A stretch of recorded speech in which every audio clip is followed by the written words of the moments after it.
Welcome back. Well, yes, now we will be going to our Abuja studios where Kaide Idowu joins us. He is the Chief Press Secretary to INEC Chairman. He'll be talking about elections, the permanent voter cards, and then we'll take your questions as well.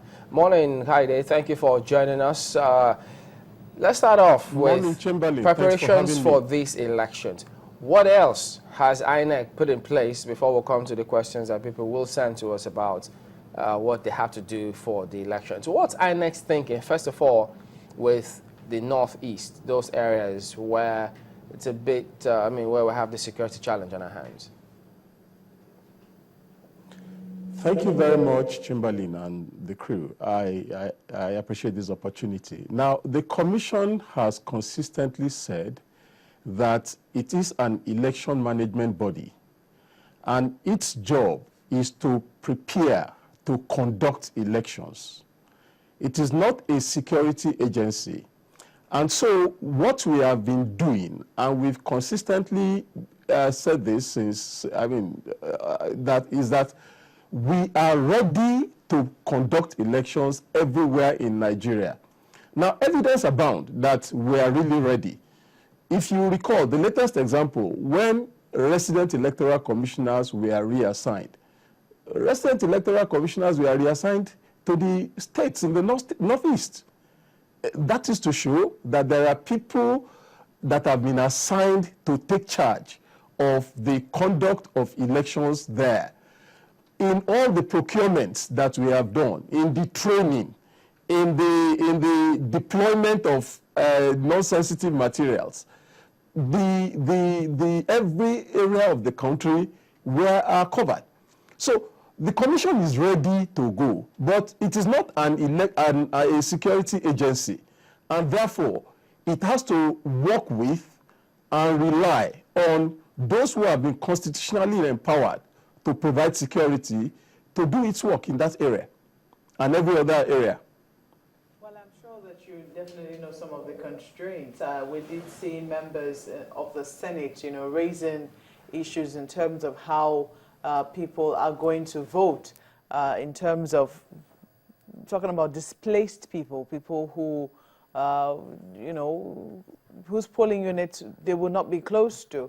How do you intend to handle the case of IDPs?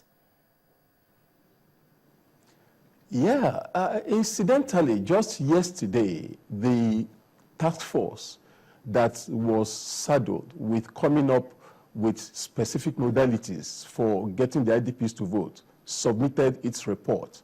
Now, that report is being run through the decision-making processes of the Commission. But I can give you a sense of what I have personally, understood from the workings of the task force. Various options are being considered. One option, for instance, is to designate a safe haven as a constituency, because the law prescribes constituency and residency voting. You can designate a safe area as a particular constituency and invite everybody who belong to that constituency, wherever they exist, wherever they dwell, in the country, outside the country presently, to come over to that place and cast their vote. You could move, if you have possibility of IDP camps being homogeneous in terms of where people migrated from. You could move the polling unit to that place and get them to vote. So there are many options that the Commission can work with. But essentially, it will still need security cover to do these things. When you talk about, you talk about security cover, it's very expedient, and so many people have been asking questions, knowing full well that you also make use of ad hoc staff, the members of NYSC. Is there any security measure put in place by INEC and the service to see that these ones are protected? Thank you, Sulai. That is the point. You are bang on the nail. INEC is a responsible organization. It will not throw people at danger because we are accountable for every staff that is deployed. And that is why we are saying that we will need to work with security agencies to guarantee the security of men, to guarantee the security of materials, to guarantee the security of voters themselves in those areas where the elections will hold. Is INEC worried about manipulation? You've gone into great trouble to ensure that, you know, the polls are not rigged in many other areas. For instance, you've done and you've cleaned out the voters register. You're asking people to vote with their PVCs.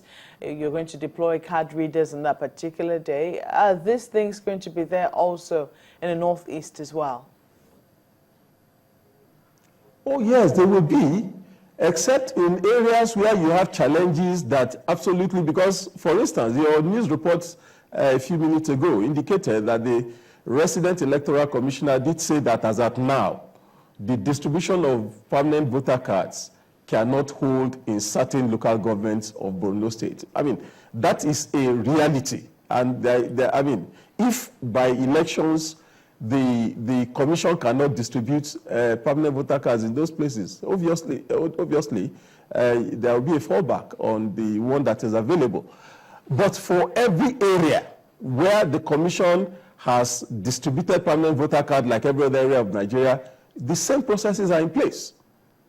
Are you planning to ensure that the elections are foolproof in the areas where you're